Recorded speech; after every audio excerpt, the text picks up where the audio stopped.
Hare Krishna. I offer my humble obeisances to all the devotees at ISKCON Sydney.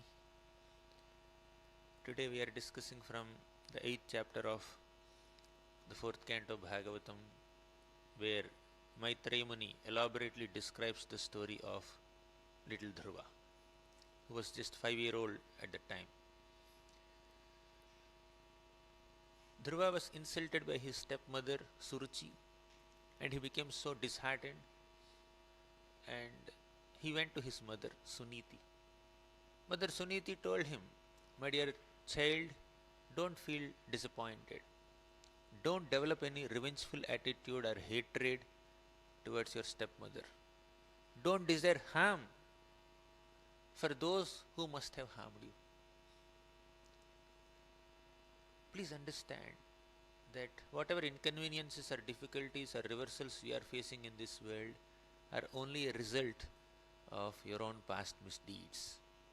Knowing this very well, you should not hate anybody or desire harm for anyone. Whatever desire you may have, you can please worship the Supreme Lord, Vishnu. You want to sit on Father's throne, Father's lap, or you have any other desire, worship the Supreme Lord. Tvameva vatsashraya bhrityavatsalam mumukshubhirmrugyapadaabja paddhatim ananya bhave nija dharma bhavite manasyavasthapya bhajasva purusham. She said, Tvameva vatsashraya bhrityavatsalam.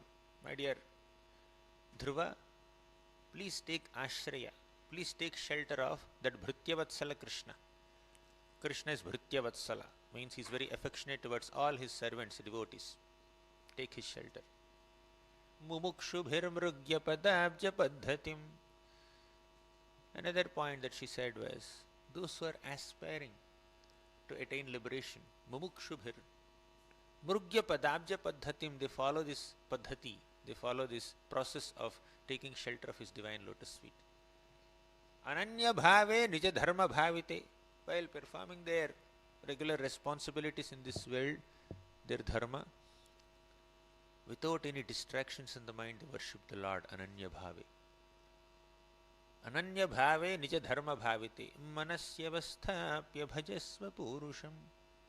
Please establish the Supreme Lord in your heart and bhajasva, worship him. She instructed the Lord, instructed her son in this way. Such an exemplary mother. First, she tried to remove any traces of negativity that might overwhelm the child and tried to direct the child to the lotus feet of the Supreme Lord. So this is what parents should do. Remove all negativity, or not allow the child to be exposed to negativity, but intelligently, diligently divert them to the lotus feet of Krishna. That's what Mother Suniti did. Although Uttanapad failed in his duty as a father to even show some affection towards Dhruva, Mother Suniti was exemplary in her character, and she directed Dhruva to the lotus feet of Krishna. And Dhruva became very inspired. The first few suggestions that Mother Suniti gave him, he could not accommodate. Why mother is saying, I should not desire harm for my stepmother? She has troubled me so much. So he could not accommodate that thought. He maintained a revengeful attitude towards his stepmother. He was very envious of his stepbrother. Not just that, he also became so ambitious to attain a position superior to his great-grandfather Brahma also. I was not allowed to sit on my father's throne. Now, let me show my prowess. I will sit in a position which is superior to my great-grandfather Brahma also. That position, even my father never sat. I will sit there. He became materially ambitious. He was internally revengeful and envious. With these desires, he left the palace. He went into the forest to worship the Supreme Lord, to perform some austerities to please him and fulfill his desires. In the forest, a great sage Narada Muni saw Dhruva, he said, Narada Muni was aware what has happened to Dhruva, under what circumstances Dhruva entered the forest. All that Narada Muni was aware. How was he aware? It is the Supreme Lord Vishnu who revealed all these incidents to Narada Muni from within his heart and inspired Narada Muni to go and guide Dhruva, who is attempting to worship the Lord in the forest. When we are sincere enough and determined enough to worship the Lord will arrange for all guidance and inspiration and support for our performance of devotional service. Prachetas wanted to worship Lord Vasudeva in the forest. Their father Prachinabar, he instructed the Prachetas, you go and worship the Lord in the forest, perform some austerities. Then Prachetas went. But Lord Shiva was inspired to voluntarily appear in front of Prachetas and teach them a great prayer called Rudra Gita. So the Lord arranged for guidance. The pure devotees guide those who are trying to worship the Supreme Lord. Similarly, Dhruva Maharaj wanted to worship the Lord with whatever desire he may have. He wanted to worship the Lord. But the Lord arranged for some guidance for Dhruva. And Narada Muni voluntarily came in front of Dhruva. It's not that Dhruva was pursuing Narada Muni. Where is my Guru? I need to meet a Guru before I worship the Supreme Lord. I need a Guru who can guide me in my austerities. He was not searching for Guru, but he was sincerely desiring to serve the Lord or worship the Lord, but with a material motivation. But his determination was very strong. He wanted to please Lord Vishnu and get some material boons. But his determination to please Lord Vishnu is very pakka, very strong. The Lord understood this determination of Dhruva, and he arranged for the guidance of Narada Muni. By the mercy of the Lord, we get a Guru. And by the mercy of Guru, we get the Lord. That's the equation. So by Krishna's mercy, we get access to a Vaishnava Guru. And by that Guru's grace, we attain the grace of Krishna. Yasya prasadat bhagavat prasado. The Lord is there within the hearts of all the living beings. As super soul, sarvasya chaham hridi sannivishto mattaha smritir jnanam apohanam cha. As super soul within the hearts of all living beings, the Lord guides them. Dadami buddhi yogam tam yanamam upayantite. He gives us the necessary intelligence by which we can attain Him. He sees what is our motive, what are we trying to do. The divine intervention in the life of a devotee should make the devotee very grateful and dedicated to the Lord. Although the devotee may be incapable of planning how to advance in spiritual life, or a devotee may not have a proper strategy or some planning or the roadmap, Google map to reach the destination of Krishna's lotus feet. Still, the Lord is kind enough to notice the sincerity of the soul and make the necessary arrangements in his or her life to bring him ultimately to the lotus feet of the Lord. How many of you have the experience of receiving some grace of Krishna and getting some opportunity to perform some devotional service without you consciously desiring it or planning for it? It's not our contribution, it's not our expertise to come closer to Krishna. It is by Krishna's grace. So the Lord sees some little spark. Oh, maybe this soul is a bona fide candidate to come closer to me. Actually, the Lord's ultimate desire is that every single living being should come to my lotus feet. Take my shelter. Come back to Godhead. For that, I will personally descend on this material planet in different avatars and try to reclaim all the conditioned souls. That's the Lord's ultimate desire. All of us should be with Him. He's actually missing us. But there are so many people in this world who are not interested to come back to the Lord, to take the shelter of the Lord. Among such conditioned souls, materialistic people, there may be few people, a handful of people, who may show some little interest and inclination to worship the Lord and come closer to the Lord. Lord will not leave such a person. He will immediately catch those people. He will arrange for all guidance. Okay, my Narada Muni, go and guide Dhruva. The Lord wouldn't miss a chance. That's what you do in preaching also, right? There may be thousands and millions of people in the city or in the country. Your desire is that everyone chant Hare Krishna. Let everyone become devotees. But that may not be immediately possible. So you try to preach, distribute books, perform Rath Yatras, organize festivals or preaching programs, or what is that called? 6-session courses or 10-session courses or 3-session courses, whatever it may be, Gita courses, and tap few souls, and amongst them few people may be interested, and you try to inspire them to chant Hare Krishna on a regular basis and study the scriptures and worship the Lord, and you feel happy that someone has taken to the path of devotional service.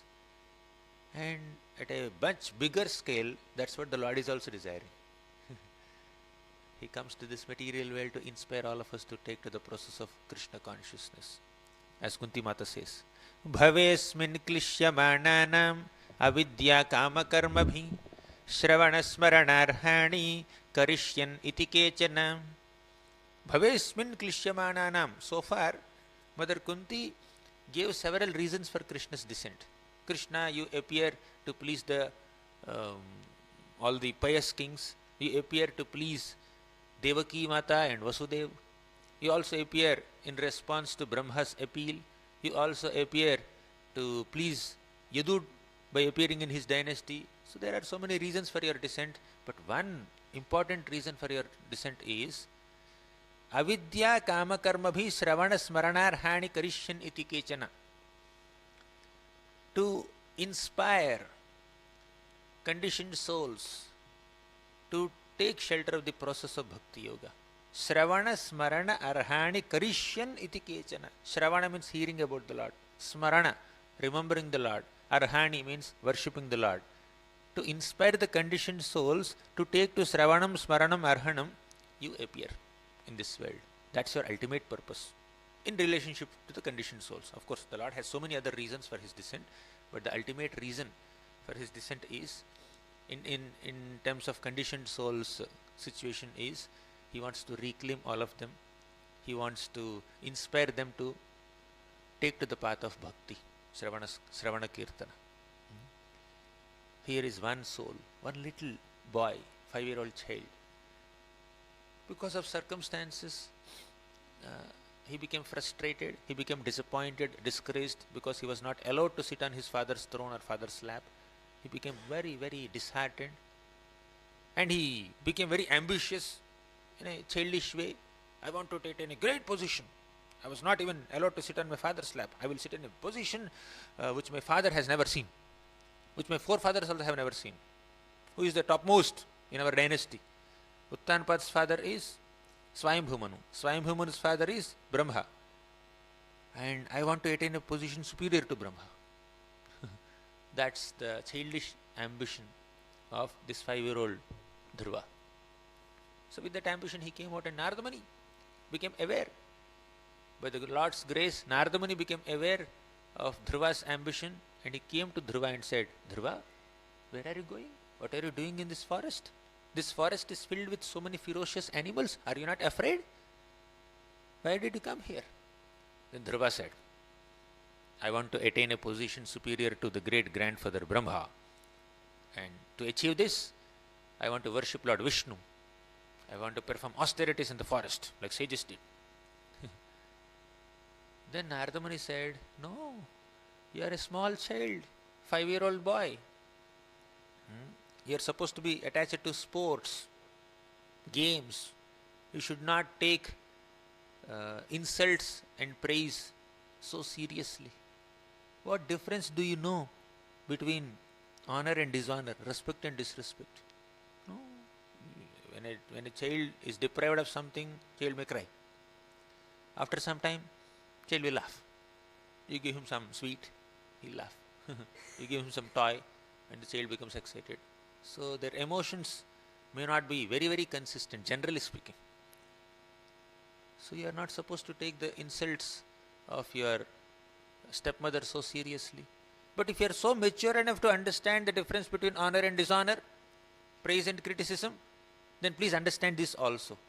You encounter praise or criticism only as a result of your own past misdeeds, as your mother told you.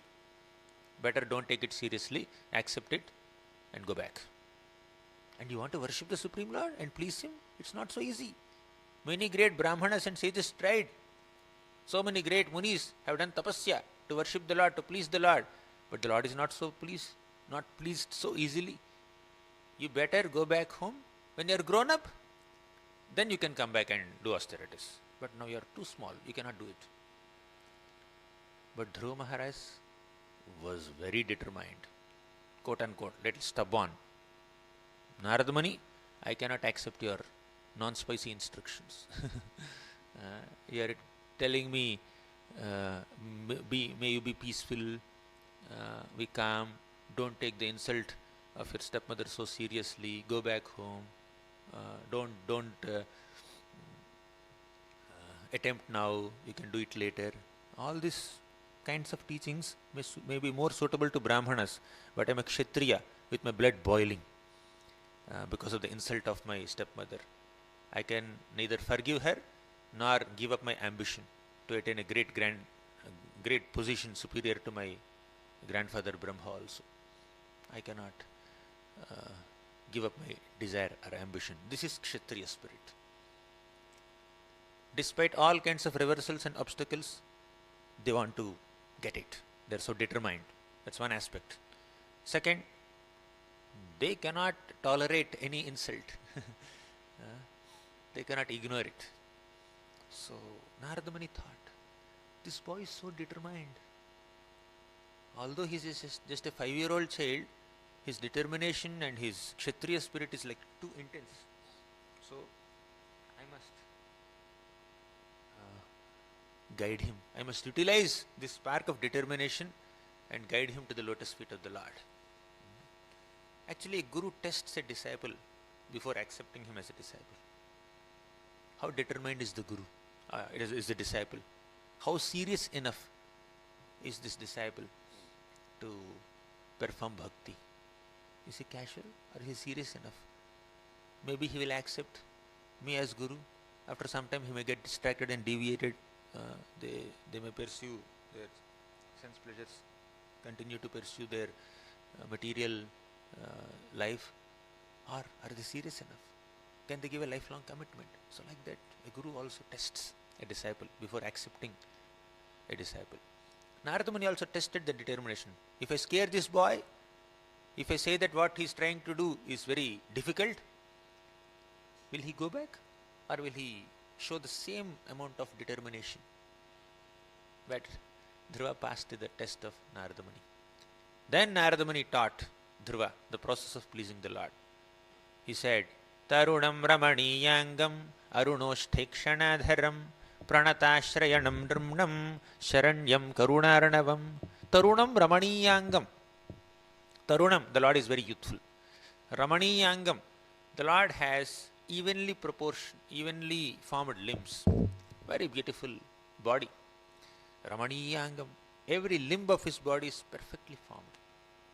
Arunoshthekshanaadharam, his eyes and his lips are reddish.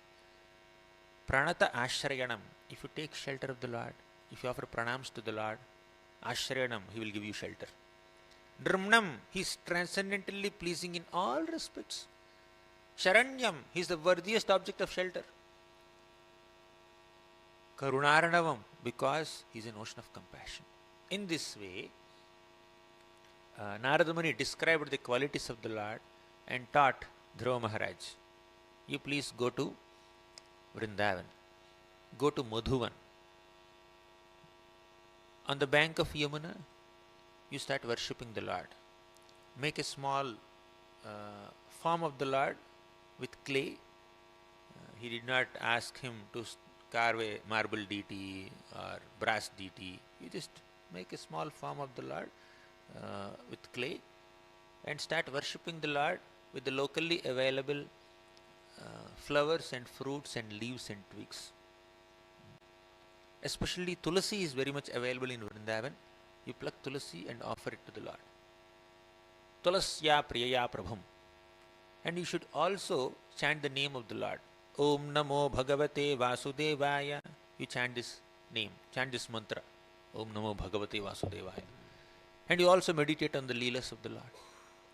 In this way, by regularly worshipping the Lord and chanting His names and meditating on His form, you will be able to please the Lord, and the Lord will appear in front of you and offer you the benedictions that you desire. Dhruva Maharaj became very pleased. It's a long conversation. I made it short. Dhruva Maharaj became very happy, excited. Now he got the process of attaining his goal, material ambition, to take revenge on his stepmother and also attain a position superior to his father, grandfather and great-grandfather also. So with this intention, he started worshipping the Lord. He was so determined, performing intense austerities. Bhagavatam also describes how he performed austerities. For the first 1 month, he would only eat some dry leaves and all that. Every month he is increasing the intensity of his austerities. Then in the 5th month, he had controlled his breathing so perfectly that he was able to stand on one leg, just like a pillar, column, without any motion, and concentrate his mind fully on the Lord. So this is the background of the shloka that we have just read, and beautiful purport that Prabhupada has written. Now we will discuss something on this shloka. So this is the background of this shloka, which he must have been discussing in the last 1 month or so, 2 months. Adharam mahadadinam. As Dhruva was meditating on the Lord, within his heart he could capture the form of the Lord. What is the glory of the Lord? He is the Adharam mahadadinam. Mahat means Mahattattva, the sum total of all material ingredients. Mahattattva. That is the form of the universe before it became fully developed universe the way you see it now. Mahattattva. It's like, you see, a seed has all the ingredients for the manifestation of a huge tree. But initially it is in the form of a seed. Eventually the seed will sprout, will become a small sapling, small plant, a little grown up plant, and becomes a huge tree with flowers and fruits and leaves and branches and twigs. All these elements of the tree are present in that little seed. Okay. But initially it is like a seed before it becomes a huge tree. Similarly, Mahattattva is like that seed form of the universe before it completely blossoms into a full universe with 14 planetary systems. Right? Adharam Mahadadinam. And the Supreme Lord Mahavishnu is the Adhara, is the basis, is the foundation of that Mahattattva. Adharam Mahadadinam. Then Pradhana Purusheshwaram, very important point. Pradhana and Purusheshwara. Pradhana is the preliminary stage of Mahattattva. Mahattattva is little more evolved stage of Pradhana. Initially, the universe comes out of Mahavishnu's body in the form of Pradhana, and by the influence of time, that slightly evolves into Mahattattva. You can call Pradhana seed. It becomes little more developed in the form of Mahattattva. There also it's like more or less like seed only. It's not fully evolved. Modes are fully not yet functional. Then it becomes Ahankara, and then it gives rise to all elements, and all the elements will form the universe. You must have studied all this in the 2nd canto and 3rd canto of Bhagavatam. I will not elaborate on it more. But here the point is Pradhana Purusheshwaram. Pradhana is the preliminary stage of Mahattattva. Pradhana Purusheshwaram. Purusha literally means a male. Okay. And what is this word Purusha referring to? in this current context, Prabhupada explains in the purport, this Purusha refers to the living entity, the Jiva. The Jivas are spiritual in nature, and Pradhana or Mahatattva, that's material in nature. So, in the beginning of the creation, only Mahavishnu was lying on the causal ocean. At that time, the Jiva was inactive, the material nature is also inactive. The Lord glances on them and thus He makes them active. The Lord is the Ishvara, the supreme controller, the master of both Pradhana and Purusha. Pradhana is the material nature. Then Purusha is the Jiva. All the Jivas are merged within his body. This universe in the form of Pradhana, material energy, is also within his body. The Lord is the master of both. In short, the Lord is the master of both spiritual energy and material energy. Purusha is spiritual in nature and Pradhana is material in nature. The Lord is the Ishvara of both. Pradhana Purusheshwaram. But why the Lord is, why the Jiva is called Purusha here? Prabhupada writes in the purport also. The Jiva is also called Prakriti. Where is it mentioned? In the 7th chapter of Bhagavad Gita. Bhumirapo nalo vayuhu khammano buddhirevacham ahankara itiyam me bhinna prakritirashthada. Bhumi means earth, water, fire, air, ether, mind, intelligence, ego. These are the 8 elements which are the ingredients of this entire universe. All the bodies in this universe are formed by the combination of these 8 elements. 3 subtle elements, man, buddhi, ahankar, and 5 gross elements, earth, water, fire, air, ether. See, our body, visible body, is a combination of earth, water, fire, air, ether. Inside that, there is a subtle body, mind, intelligence, and ego. All these are bhinna prakriti rashtada, they are material energy of the Lord. Then, the Lord also says in the next shloka, apareyamitastvanyam prakritim vidhi me param jiva bhutam mahabaho yayedam dharyate jagat. Apareyamitastvanyam, beyond this material prakriti that has these 8 elements, there is a spiritual prakriti called the Jiva. Now, Jiva is also described as prakriti. Matter is also described as prakriti in 7.4 and 5. 7th chapter of Bhagavad Gita, 4th and 5th shlokas. Prabhupada quotes it slightly in this purport. If Jiva is Prakriti, why this shloka is calling the Jiva as Purusha? Pradhana Purusheshwaram. Because the Jiva, although constitutionally Prakriti, has the mentality of being a Purusha. Prakriti is the enjoyed, Purusha is the enjoyer. Prakriti is the predominated, and Purusha is the predominator. So, Purusha is masculine, Prakriti is feminine. The Jiva is supposed to be feminine. But the Jiva develops a masculine mentality. The Jiva considers oneself as Purusha. I am the master, I am the controller, I am the enjoyer, I am the proprietor, I am the doer. So this kind of mentality is called Purusha mentality. Acknowledging that Purusha mentality of Jiva, who is actually Prakriti, the scriptures address the Jiva as Purusha. Got it? Pradhana Purusheshwaram. Pradhana is material energy, Purusha is the Jiva, who is spiritual energy. But actually Jiva is energy only. Jiva is not Purusha. Jiva is sometimes called as Purusha because the Jiva has Purusha mentality in this world. When you give up that Purusha mentality, Purusha Bhava, and consider yourself as a servant of Krishna, then you are in proper consciousness and Krishna is pleased to take you back to the spiritual world. But as long as we identify ourselves as Purusha, then very difficult, right? So whether the Jiva is in the male body or female body, the mentality is like that of a male, Purusha, enjoyer. But irrespective of the external physical structure, bodily form, male or female, if the Jiva identifies oneself as servant of Krishna instead of Purusha, then the Jiva is qualified to be reinstated in the eternal service of the Lord. So, Pradhana Purusheshwaram. So, we discussed 2 lines. What is the 3rd line? Brahma dharayamanasya. Now the Ishvara, the Supreme Lord, is the controller of both Pradhan and Purusha. And Dhruva Maharaj, by meditating on Lord Vasudeva and Lord Vishnu, he captured that Lord within his heart. The first two shlokas only describe the qualities of the Lord. Adharam, Mahadadinam, Pradhana Purusheshwaram. The first two lines are giving a description of the Lord. And the next two lines are saying that Dhruva Maharaj captured that Lord within his heart by meditating.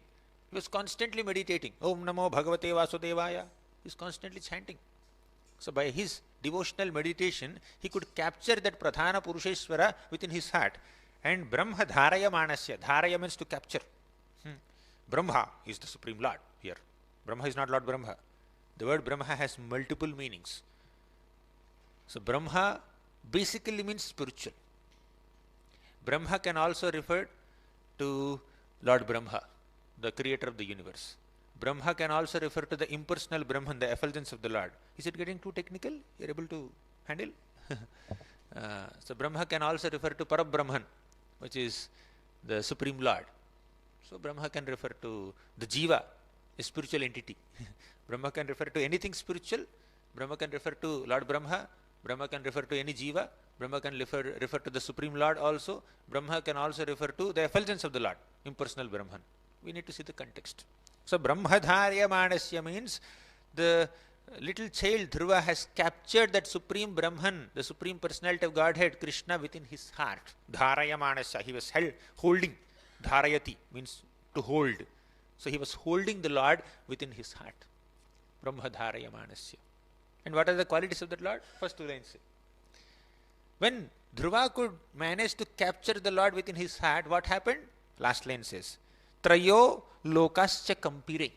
Traya means three. Loka means worlds. Three worlds. Upper planetary systems, middle planetary system, and the lower planetary systems. All the three worlds, kampire, they were trembling.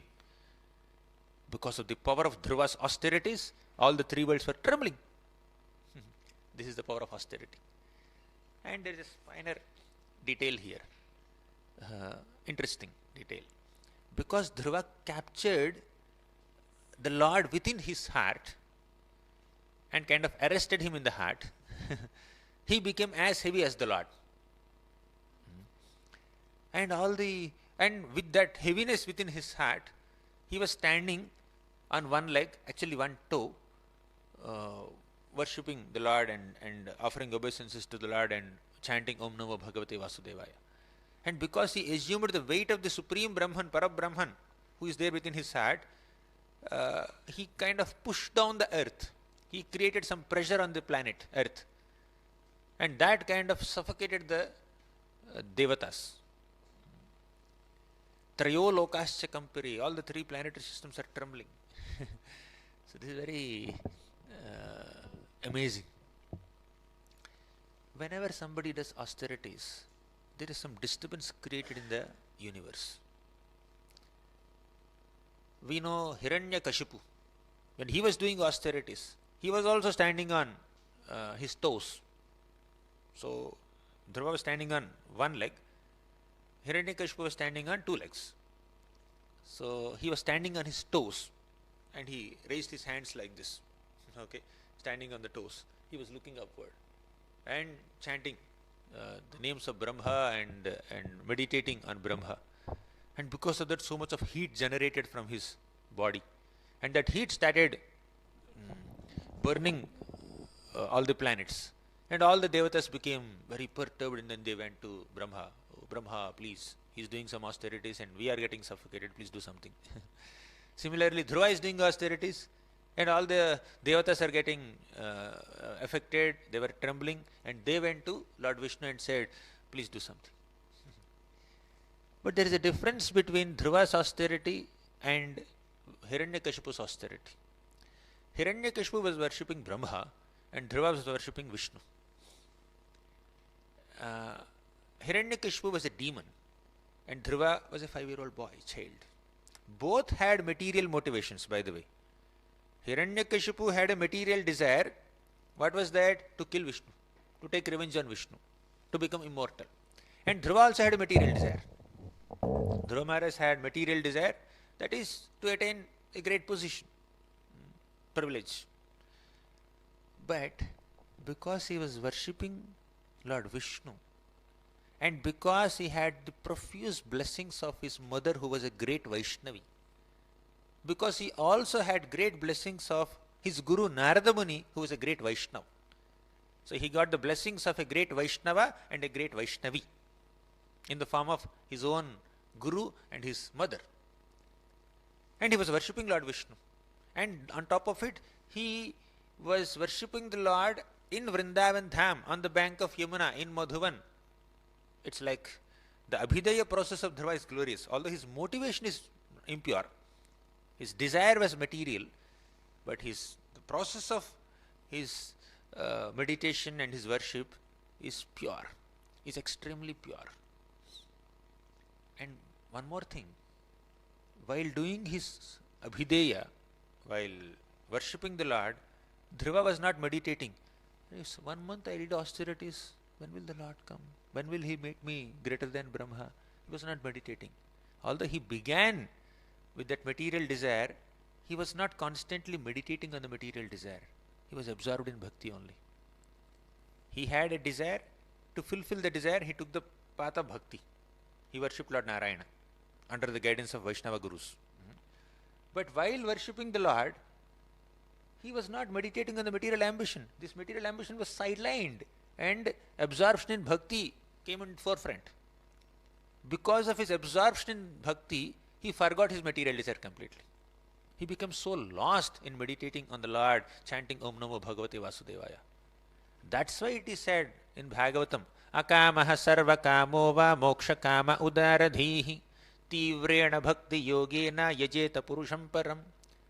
Akama, you don't have any material desires? Worship Lord Vishnu, Gopinathji. Sarva kamo va, you have all kinds of material desires like Dhruva, still you can worship Lord Vishnu.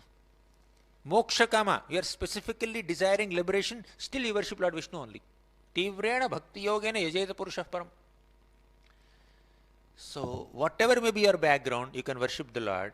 If there is any impurity in your motivation, in your heart, if there are any anarthas in your heart, if there are some material desires or some kind of contaminated thoughts or revengeful attitude or envy, whatever, all these were there in Dhruva's mind, all those will be eliminated by your sincere practice of bhakti. Even if you worship the Lord with kama, with desires, sarva kama, that's called sakama bhakti. Even if you do sakama bhakti, the Lord is kind enough to eliminate your sakama and retain your bhakti. Actually, sakama bhakti doesn't exist for a long time. It's only a transit phase for somebody. When he takes to bhakti with sakama tendencies, the Lord will destroy the sakama and retain only bhakti. That is how the Lord purifies even impure-hearted practitioners of bhakti yoga. This is the Lord's kindness. The Lord doesn't say, why did he come to me? To become greater than Brahma? I will not look at him. The Lord is merciful. Whatever may be his motive, he came, he did some worship of the Lord. Although the Lord is bhavagrahi janardana, he is more pleased with your intention more than your execution of some activity. Still, when the Lord is too bent on giving you mercy, he will ignore your intention also. He will ignore your bhava also. He will give only mercy. You see? Dhruva definitely worshipped the Lord with great determination, with great absorption, but his motive was impure. The Lord did not say, I am bhavagrahi. His bhava is not very good. So, I will not graha, I will not accept his worship. No, whatever may be his bhava, he did my worship. And he was absorbed in worship. So let me purify his motivations. Let me make him pure. So that's what the Lord does. Putana came with a malicious intention to kill little infant baby Krishna. Putana loka balaghni rakshasi rudhirashana jighamsayapi haraye stanam datvapa sadgatim. Putana loka balaghni. Putana is a rakshasi who has a very unique characteristic. What is the uniqueness of Putana? She specifically targets infant babies and takes pleasure in sucking their blood. That is her speciality. Putana, Lokabalaghini, Rakshasi, Rudhirashana. Very, very thirsty for the blood of infant babies who are hardly 10 days old. Jighamsayapi haraye. Although she came with a jighamsaya, means very, very impure, contaminated motivation.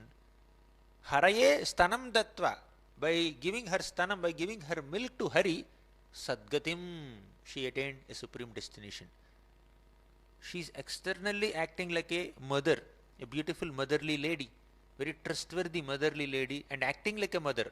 Attire was like that of a mother, actions were like that of a mother, but attitude was not like that of a mother. And what did Krishna do? He ignored the attitude, accepted the attire and actions, and made her a mother. Yes, the Lord is bhavagrahi, undoubtedly. But sometimes, or many times, the Lord considers something positive in us. Even the bhava is impure, he did a pure activity. Directly or indirectly, this devotee has done something in connection with my seva. Therefore, let me show some mercy upon this devotee. Whether it is Putana or Dhruva or anyone else. The Lord will purify our motivations. The Lord will purify our intentions. These are hope-giving, very, very hope-giving episodes of Bhagavatam. He is the worthiest shelter. No one else can give us shelter as much as the Lord can give. Who is Gajendra, an elephant? When he was caught by the jaws of a crocodile, what was Gajendra doing? He was struggling to release himself from the jaws of the crocodile for 1000 years. For 1000 years he did not take shelter of the Lord. Finally, by the Lord's grace only, Gajendra could remember some prayer that he has learnt in his past life, and he offered that prayer. In that prayer, he did not specifically address Lord Krishna, come and protect me. Lord Hari, please come and protect me. Oh Narasimhadev, protect me. Rama, Krishna, Varaha, Vamana, Trivikrama, Madhusudana, Govinda. He did not take any name. He just thought that there must be somebody, some person who has the ability to protect me in this entire cosmic manifestation. None of my elephant friends are able to protect me. There must be somebody, the Lord of all lords, the God of all gods, who has the ability, who has the intention, who has the capacity to save me. Whoever that may be, to whomsoever it may concern, I am offering this prayer. I don't know that person's name. Who is that person? Rama, Krishna, Varaha, Vamana, Matsya, Kurma? I don't know who is that person. Whoever that person may be, who has all these qualities, who has all these attributes, please come and protect me. Still, the Lord noticed that although Gajendra did not specifically call me with a name, still Gajendra offered prayers to some person who has these qualities, and I am that person who has the qualities. Let me go and protect. You see, somehow or the other, the Lord wants to give us mercy. He is so merciful. Ajamil, as like Gajendra, did not take any specific name of the Lord. He only said, Madrik prapanna pashupasha vimokshanaya muktaya bhuri karunaya namolayaya swamshena sarvata nubhrin manasi pratita pratyagdrishe bhagavate brihate namaste. He just said that Madrik prapanna pashupasha vimokshanaya, O Lord, whoever you may be, wherever you may be staying, you have the capability to release the bondage of people who take your shelter. Pashupasha vimokshanaya. Because muktaya, you yourself are not bound by anything. You are always liberated, ever liberated. You are never bound by anything. So you can release us from bondage. Bhuri karunaya, you are extremely compassionate, merciful. Namo alayaya, you are always aware, cognizant of our situations. So because you have capacity, you have compassion, and you have cognizance, because you have the ability, you have the intention, and you are aware of our situation, please come and protect us, please. That's what Gajendra said. And the Lord came and protected. And what did Ajamil do? He chanted the name of the Lord. Gajendra did not take any name of the Lord. But he offered prayers to the Lord, thinking that there must be some person like that. And Ajamil chanted the name of the Lord, but did not indicate the Lord. He was calling his son, Narayana, Narayana, Narayana, Narayana, Narayana. Come, these Yamadutas are taking me away. But the Lord thought, he is chanting Narayana's name. And Narayana is not that boy. Narayana is me. He said, Narayana, come. But that Narayana is the boy who is not actual Narayana. So then, who is the actual Narayana? Lord. Lord said, he is calling me only. No, he is not calling, he is calling his son. The Lord has a logic. What is his logic? Emotional logic. That boy is not Narayana, right? I am Narayana. When he sees Narayana, I should go. Okay. So somehow or the other, directly or indirectly, the Lord finds some reason to show mercy upon us.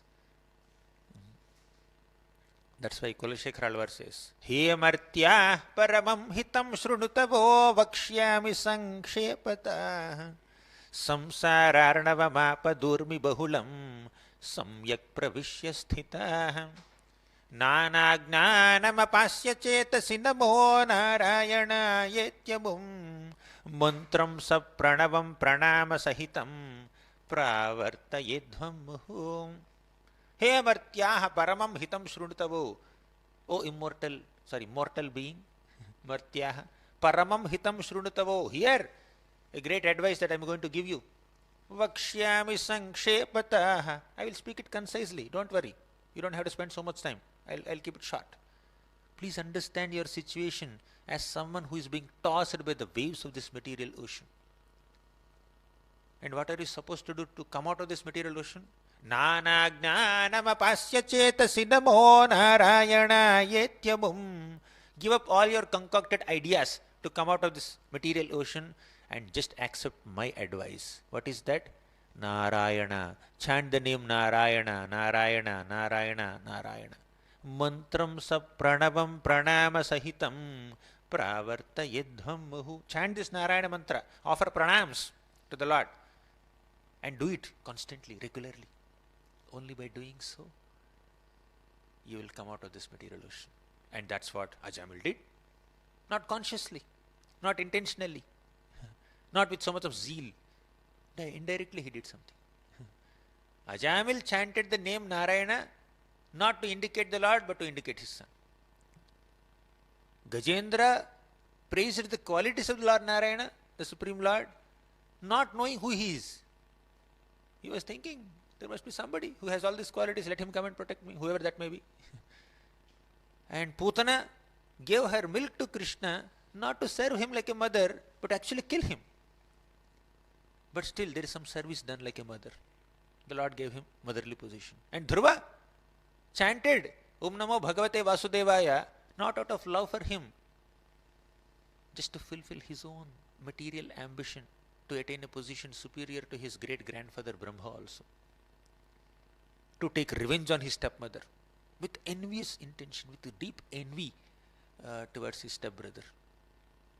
So with these material motives he was worshipping the Lord. But still, the Lord is kind enough to purify all those material tendencies and reinstate them in a very exalted spiritual position. The Lord has given a second chance to Ajamil to worship the Lord at Haridwar. And the Lord has liberated Gajendra and gave him a four-handed form, Sarupya Mukti. And the Lord has given the position of a motherly nurse to Putana. The Lord has invited Dhruva to his own Vaikuntha planet and named it as Dhruvaloka. So this is the kindness of the Lord. Kamva dayalum sharanam vrajema. Who else can be more merciful than Lord Krishna? And whose other shelter will you take apart from Krishna's shelter? So let us rejuvenate our faith in the process of bhakti by going through all these wonderful episodes of Srimad Bhagavatam. The Lord is unlimitedly compassionate. No one can be more merciful than the Lord. Let us take shelter of the Lord. There are so many allurements in this material world, so many distractions externally and internally. There are so many anarthas, so many distractions, temptations, lust, envy, pride, greed, Very difficult to overcome all these internal distractions and external distractions of Maya. Very difficult. Oftentimes we fall down to become victims of Maya. We become allured by Maya. We become tempted by Maya's glare oftentimes. But to the degree we intend to take shelter of the Lord and attempt sincerely to purify our anarthas and take shelter of the Lord will help us. On our own we cannot overcome our anarthas. On our own we cannot overcome Maya's temptations. Only by taking shelter of the Lord, sincerely offering prayers to the Lord, we will be able to overcome all these material desires and anarthas and Maya's temptations. Daivi hiesha gunamayi mama maya duratyaya mame vaye prapadyante mayam etam tarantite. Gunamayi, Maya is filled with three modes. Duratyaya, very difficult to surpass Maya. Very difficult to cross over Maya. But mamevaye prapadyante, by taking shelter of Lord Krishna, mayametam tarantite. We can get out of Maya. So let us pray for each other, support each other, help each other in taking shelter of Krishna and overcoming Maya, and be reinstated in our original position, glory, as servants of Krishna, as servants of Krishna. Thank you very much. Granthara Srimad Bhagavatam ki jai, Srila Prabhupada ki jai.